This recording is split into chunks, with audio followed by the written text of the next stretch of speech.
আসসালামু আলাইকুম ওরহমতুল্লাহি ওবারকাতু। আজ আমি অত্যন্ত গুরুত্বপূর্ণ একটি ভিডিও নিয়ে আপনাদের সামনে হাজির হয়েছি।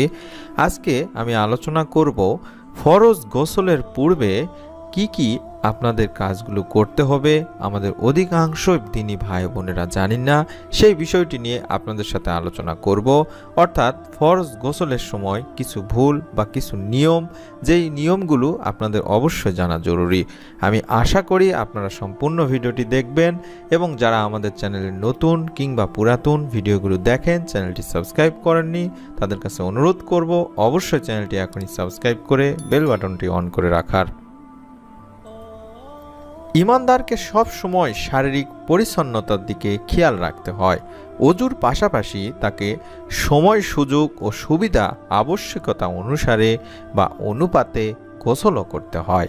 রাসূলুল্লাহ সাল্লাল্লাহু আলাইহি ওয়াসাল্লাম অপবিত্র দূর করার জন্য গোসল করার তাগিদ দিয়েছেন। গোসলের 3টি ফরজ ও 6টি সুন্নত রয়েছে। মুমিনেরা এগুলো একনিষ্ঠভাবে পালন করেন। যথাযথভাবে এসব ফরজ পালন না করলে ফরজ গোসল ঠিকমতো হয় না, এতে গোসলকারী অপবিত্রই থেকে যায়। তাই আমি আপনার দিনী ভাই ও বোনেদেরকে অনুরোধ করছি, আপনারা অবশ্যই আজকের ভিডিওটি মনোযোগ সহকারে দেখার চেষ্টা করবেন এবং এই নিয়ম মতো আপনারা অবশ্যই ফরজ গোসল করার চেষ্টা করবেন। ফরজ গোসলের ফরজগুলো নিয়ে প্রথমে আলোচনা করি। যে 3টি ফরজ রয়েছে তার মধ্যে 1 নম্বর গড়গড়া সহ কুলি করা। গোসলের প্রথম ফরজ হলো গড়গড়া সহ কুলি করা। মুখের ভেতর অনেক সময় খাবারের উচ্ছিষ্ট জমে থাকে, গলার ভেতরেও কফ জমে থাকে। তাই গড়গড়া সহ কুলি করলে গলার কফ ও মুখের ভেতরে জমে থাকা খাবারের উচ্ছিষ্ট দূর হয়ে যায়। রাসূলুল্লাহ সাল্লাল্লাহু আলাইহি ওয়াসাল্লামও ফরজ গোসলের অংশ হিসেবে কুলি করেছেন। এটি সহিহ বুখারী এবং সুনানে ইবনে মাজাহ শরীফের একটি হাদিস। তবে প্রশ্ন হচ্ছে, রমজান মাসে বা রোজা থেকে গড়গড়া কুলি না করাই ভালো। অর্থাৎ রোজা অবস্থায় আপনারা গড়গড়া কুলি করা থেকে অবশ্যই বিরত থাকবেন। 2 নম্বর ফরজ হচ্ছে নাকে পানি দেওয়া, অর্থাৎ নাকের নরম জায়গায় পানি পৌঁছানো। গোসলের আরেকটি ফরজ হলো নাকের ভেতর পানি দেওয়া। রাসূলুল্লাহ সাল্লাল্লাহু আলাইহি ওয়াসাল্লামও নাকে পানি দিয়েছেন। এ সম্পর্কিত একাধিক হাদিসও রয়েছে। তার মধ্যে বুখারী শরীফের 265 নম্বর এবং সুনানে ইবনে মাজাহ শরীফের 566 নম্বর হাদিসেও বলা হয়েছে।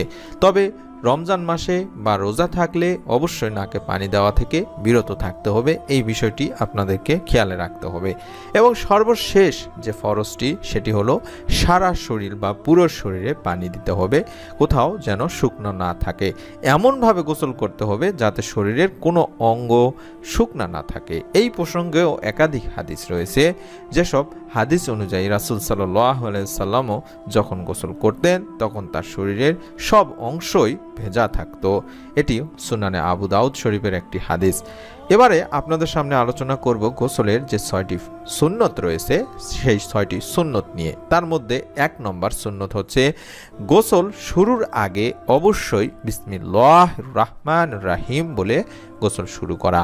2 নম্বর পবিত্রতা অর্জনের নিয়ত করা। 3 নম্বর 2 হাতের কজি ওজুর মতো করে 3 বার পরিষ্কার করা। 4 নম্বর কাপড় অথবা শরীরে কোথাও অপবিত্র কোনো কিছু লেগে থাকলে বা অপবিত্র থাকলে গোসলের আগে তা বা সেই অংশটা পরিষ্কার করে নেওয়া। 5 নম্বর গোসলের আগে ওযু করে নেওয়া। গোসলের স্থান নিচু হলে ও পানি জমে যাওয়ার আশঙ্কা থাকলে টাকনু সহ 2 পা পরে পরিষ্কার করা।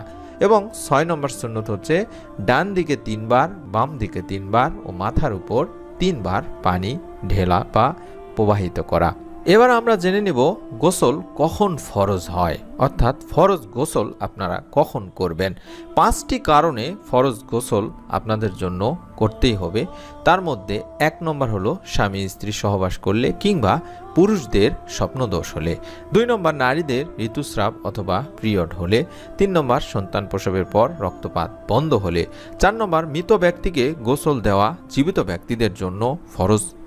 5 নম্বর কোনো অমুসলিম যদি ইসলাম গ্রহণ করে তাহলে অবশ্যই তাকে গোসল করতে হবে, অর্থাৎ ফরজ গোসল করতে হবে। এবার আমরা জেনে নেব গোসল কখন সুন্নত হয়। 4টি কারণে গোসল সুন্নত হয়, আর সেই 4টি কারণের মধ্যে 1 নম্বর, জুমার নামাজের আগে গোসল করা সুন্নত, অর্থাৎ শুক্রবারে জুমার নামাজ পড়তে যাওয়ার আগে অবশ্যই গোসল করা সুন্নত। 2 নম্বর, ঈদুল ফিতর ও ঈদুল আজহার নামাজের আগে গোসল করে যাওয়া সুন্নত। 3 নম্বর, ইহরামের জন্য গোসল করা সুন্নত। 4 নম্বর, হাজিদের আরাফায় অবস্থানের সময় গোসল করাও সুন্নত। আমি আশা করি এই ভিডিওটিতে যে তথ্যগুলো আমি আমার সম্মানিত দিনী ভাই বোনদেরকে দিলাম, এই তথ্যগুলো অত্যন্ত গুরুত্বপূর্ণ।